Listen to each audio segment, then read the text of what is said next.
Hey, how's it going? Let's talk about bread and circuses. Since this is bread and circuses day, the biggest bread and circuses day on the planet of the year. And I'm not knocking bread and circuses. I enjoy bread and circuses as much as the next person. What does become concerning is when bread and circuses eclipses our interest and desire to know what our government, what the media, and what the military industrial complex is up to. I think the reason it's so wild to me, this Super Bowl, and the amount of frenzy around it, right? The media circus and people are enamored like they always are, and I'm just as guilty as the next person. It's so crazy to me because of the last 3 years what we've seen. I mean, we've seen major things going on in our world, and not all of it good, right? Not to mention the fact that a bunch of wealth and power was transferred from we the people up to the 1%. And they've already got a lot of that wealth and power. So it's concerning to me. It's concerning to me. And that's why there's this big gap in my awareness. And I'm pulling a bunch of attention back from what I think are not important things: media, entertainment, music, movies coming out of Hollywood. Not only I don't think are they, important right now at this critical juncture, but I also think for me, myself, they're detrimental, right? I'm seeing the predictive programming. I'm seeing the influence and manipulation. I mean, it's crazy. And I should say, by the way, at the end of this live, I'm going to try to see if I can scroll through. Okay, I can scroll back through some of these comments and see, and I'm going to address your comments if you leave something there, because I have been neglecting to do that, and I don't want to. I don't want to do that. So if you have a comment, leave it there, and toward the end of this live stream, I will address it and share it with the group. But again, not knocking it, but and also to see the prices. I've heard the prices that people paid for those Super Bowl tickets. It's wild. I'm all for people spending money in the way they want to do it, but I'm just seeing an imbalance. I'm seeing an imbalance of attention and desire. We know everything about all these sports people. We know everything about celebrities. We know about in the grand scheme of things, the silliest things on our planet. Not knocking it at all, because I've been there. I am there. I'm not knocking it. But when you're talking about when you also, contrast that with people saying you'll own nothing and be happy about it, and talking about central bank digital currencies and VACCINE passports and, tracking people and all the BS that is going on in our world that will limit, if it goes forward, will limit people's freedoms. That's a major problem for me. That concerns me. That's when I shut down the bread and circuses, and I don't give two shits about it anymore till we get this problem solved. Part of it, and I do realize this, people do that as a way to escape. That's why I watch movies, to escape the reality, go on a little, imaginary adventure, zone out, check out for a period of time. But we don't want to do that too much. Because that then shackles us and makes us vulnerable, makes us susceptible to bad people doing bad things. And then the cycle starts all over again. So, again, not knocking bread and circuses, but it would be really nice if people put as much time and energy into knowing the history of the government, knowing the history of Big Pharma. These last 3 years would have been wildly different had people known that the Department of Justice has fined Big Pharma, all the pharmaceutical companies, every single one of them, billions of dollars over the last 2 decades for making fraudulent, misleading claims about their products and coercing and manipulating doctors to do things they wouldn't normally do. Does that sound familiar? It sounds real familiar to me. hurt a lot of people. They hurt a lot of people. That's why they paid the biggest fines, because they hurt a bunch of people. Pharma created the Vioxx problem. Pharma created the opioid problem, right? And the government agencies that are tasked with regulating pharma are not doing their job. They're basically captured from what it appears to be. And so that's a huge problem, because here's the thing. I see this, maybe you see it. If you give criminal corporations money, what do you think they're going to do with that money? They're going to use it to do more bad things. And they're going to use it to market more, and they're going to use it to advertise more. The same thing they got in trouble for doing over the last 2 decades, they're pushing real hard now. If you look at the amount of money the pharmaceutical industry spends on advertising and promoting their products, it is wild. It's like 50% of the money they make. And clearly they have to have a whole separate fund to pay the Department of Justice the fines that they incur from the Department of Justice from their shady marketing tactics. Clearly, because they just do it and keep on moving forward. But my point is this. That's what sketches me out. Yes, it was bad that we gave the pharmaceutical company a blank check and said, hey, we're going to pay you up front for the product. There's no liability if the product doesn't do what you say it's going to do, or if people get hurt, and you get to keep all the profits. Can you even imagine? And I talked about this in my live stream yesterday, that some people are not aware or do not believe that the banking cartel that runs the world would ever do something like the Great Taking, which I've talked about, and there's a video up on my YouTube channel called The Great Taking by David Rogers Webb. Some people don't believe that it'll happen. Oh, you're conspiracy theorists. They're not going to take all of our assets. They're not going to take all of our money. But it can happen because it's already happened. Like we have bailed out in my lifetime 2 times the financial industry, Wall Street, bailed them out completely. 2008 and early 2000s, the tech bubble. And we bailed them out by writing them a check that's good for the American people. That it is either from the American people or debt taken on the American people's name. So we've bailed them out twice.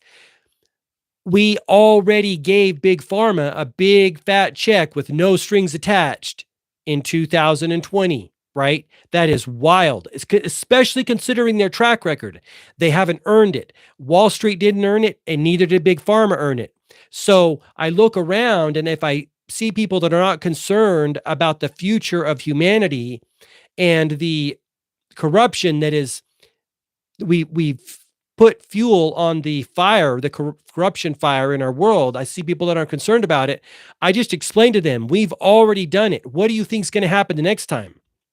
You don't give criminal corporations billions of dollars and a blank check and no liability. It is mind-blowing. That is mind-boggling what we have done. And that's what concerns me about the fact that here we are, bread and circuses again, taking up people's attention. I mean, what the heck is going on? We really are on our own. No one's coming to save us. And I don't mean to be like, Debbie Downer, but clearly no one's coming to save us. Not Donald Trump, not Joe Biden. So, it's all a whole thing. No one's coming to save us, and we've got to be our own. We've got to be our own saviors, do our own due diligence. And I think that's the thing that gets lost on some people, and they just it hasn't clicked yet.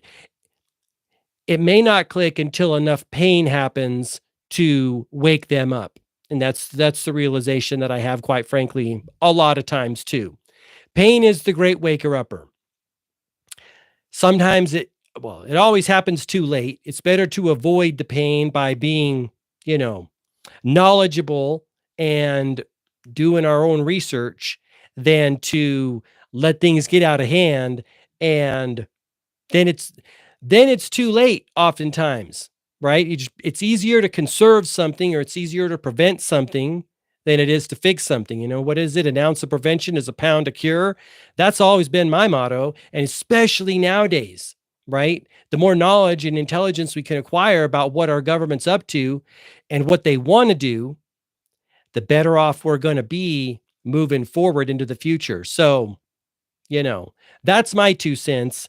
Again, not knocking bread and circuses, but it is what it is at this point. So let me know what you think in the comments, and let me just run this by you too. So if you haven't visited the Focus and Flow store lately, that is products and apparel for conscious creators, sweatshirts, mugs, shirts, stickers, hats, all sorts of things to remind you that you're a conscious creator. Well, you're a creator and I'm a creator. We can either create consciously or unconsciously. And when we create unconsciously, things don't go very well for us, right? When we create from a conscious, deliberate mindset with a clear intention and declare something that we want to have happen in the world, we have a much better opportunity to have a rich and fulfilling life. I've been in the same boat as every human being, right? Creating from default, not making a clear intention, not staking a clear claim. Drifting is huge. You don't want to get to the end of your life and have regret about what you didn't do in life, right? The 5 regrets of the dying. The number one regret is people got to the end of their lives and they regretted that they didn't have the courage to do the things they wanted to do. They were too concerned with what other people were thinking. No one wants that. No one wants that. Ideally, this is my goal when I get to the end of my life. Maybe it's yours too. Get to the end of your life. That was awesome. I did everything I wanted to do and then some. I stepped out of my comfort zone. I found my courage. I was focused, disciplined, and creative, and I'm going to die happy.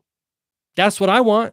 That's the opposite of the 5 regrets of the dying, right? The person says, hey, I found the courage. I didn't just do what people wanted me to do. And I get it. Our world wants to conform people, right? This is why Earl Nightingale talked about conformity. It's a huge factor in the human experience.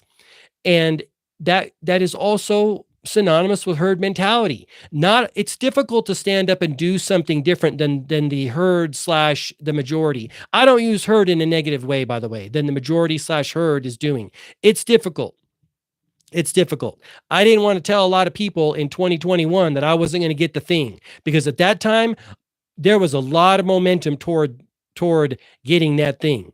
And it wasn't easy. As time goes on, and many of the things that I felt were going to happen have happened, because I know government and I know big pharma and I know I don't trust them, and the leopards don't generally change their spots. Many of the things that I thought would happen have happened, right?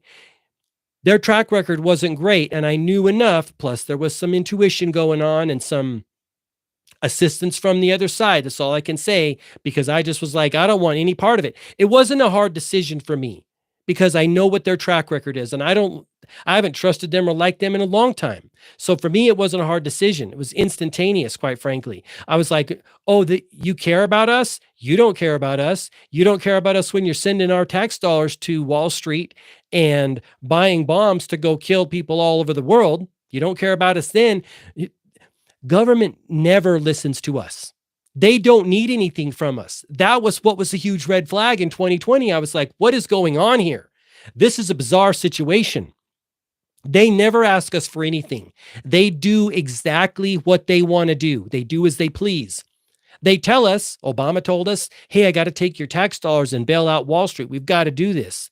Bush, I forget which Bush it was, but I think it was early 2000s when whoever was in, they told us, well, with the markets crashed, we got to use your tax dollars to bail these people out. They don't ask us for anything. So when they came and said they care about us, I was like, huge red flag. And they're moving on like nobody's business. They're on to this and that and the other things. So they have an agenda to push forward. Like we've started 2 wars, or we've been involved in 2 wars slash proxy wars slash who knows what they really are since then. Many things. They're just pushing forward with all their agenda. So that was a huge red flag for me. But my point is this: focus and flow is about helping you create the life that you want to create, and reminding you that it's far better to be a conscious creator than an unconscious creator. And also a reminder that each of us come into the world with a gift or a talent to use to express in a positive way that not only enriches our life, but also the lives of other people. This is what Stephen Pressfield talked about in The War of Art.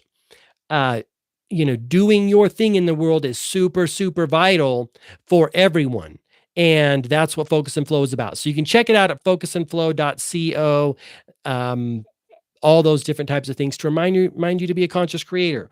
All right, I'm going to go through some comments here. I'm going to start on Instagram and see what we got, if any. And I appreciate you hanging with me during this this video.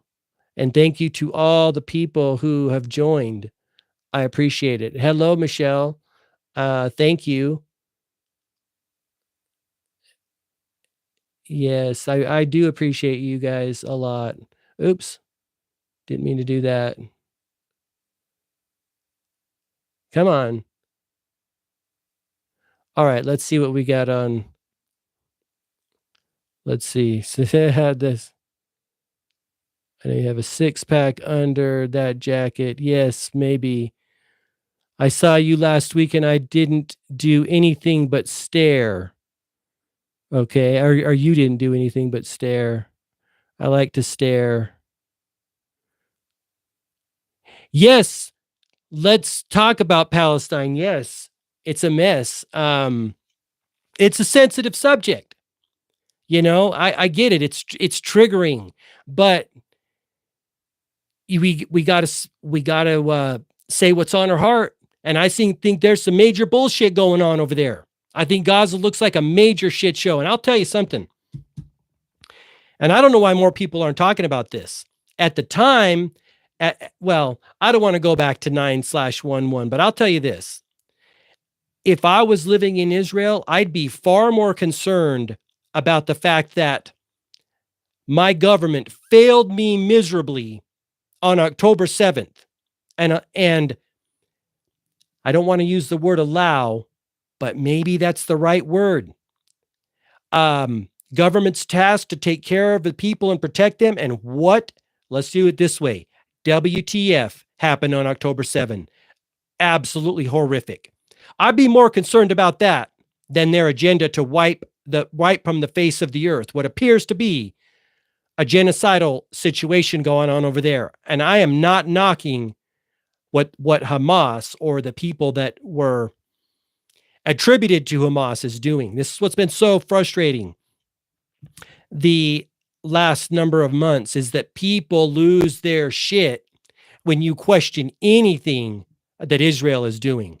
And same thing, in the same way people lost their shit when you question anything about COVID or the VACCINE. People lost their shit.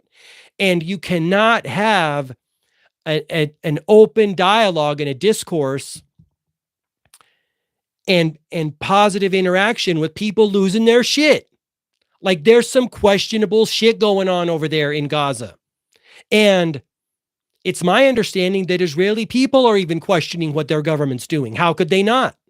Just like we question what our government's doing. And I hear a lot of this. Oh, well, the Palestinian people should just give up Hamas and the problem be solved. And I think to myself, well, I'd love to give up the terrorists in our country and the problem be solved. How are we going to do that? Right? That's a pretty tall order. Once corruption and collusion and coercion and evil people get into positions of power, it's very difficult to get them out. Back to what I was saying earlier, an ounce of prevention is a pound of cure. So I think that's a silly argument to say, oh yeah, if Palestinians would just give up their the terrorist organizations. Well, the United States does a bunch of terrorist-like things in the world, and how are we going to give them up? What are we going to do? Easier said than done, you know? It's sketch over there. It's super sketch over there. And I'll tell you something. I even, after I posted some stuff and got a bunch of people saying, hey, you're an anti-Semite, you're this, you're that. I'm like, hey, I'm just asking questions. Clearly there's some problems over there. But it's very sensitive. It's very triggering. And I often remind Christians, I'd say, hey, Christians, I get you. I get it. And not look into who the founding fathers of Israel were.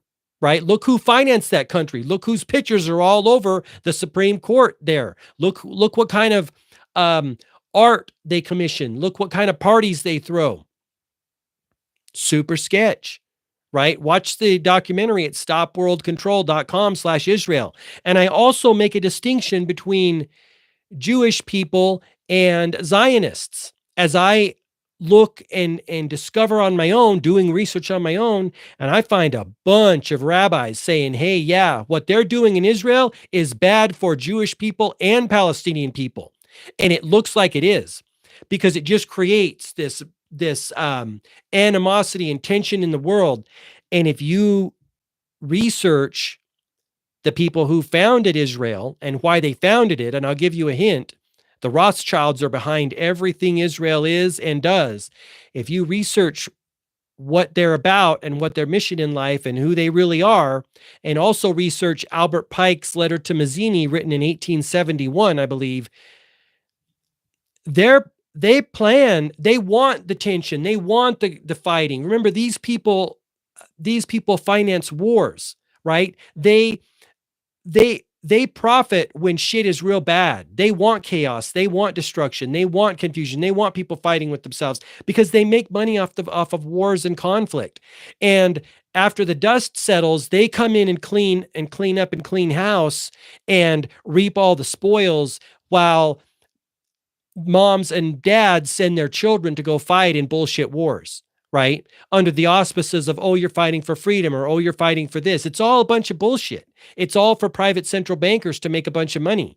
And if you read that Albert Pike's letter to Mazzini, it's short, talks about the 3 world wars, and they've kind of laid this plan out, and it's playing out exactly as they talked about it in that letter. If every American could read it, we'd probably be a lot safer. That's what sketches me out so much, and that's what wakes me up big time. And I'll probably be sharing more about this on social media and in different videos on my YouTube channel, because it's super important. Like, these people have a plan. They're always planning decades, if not centuries, down the road. Anyway, that's how I feel about what's going on over there in Gaza. Definitely some questionable stuff, and I'm sharing some stuff on my page. Because you got to share what's on your heart right now in 2024. If we're on the brink of what could be WW3, you're probably going to want to go all in, so you don't have any regrets when you die. Like, I wish I would have shared that. The thing I tell people is, you don't know who's listening to you. You don't know what ripple effects could come from something you say or do. So if it's on your heart, speak it out and join the forum. So thank you guys for hanging with me on Super Bowl Sunday. I appreciate it. You people on YouTube, I appreciate you. Leave me a like, leave me a thumbs up. I'd love to have you as a subscriber too. I will talk to you in the next one. Until next time, all the best, health, wealth, and success. Thanks so much.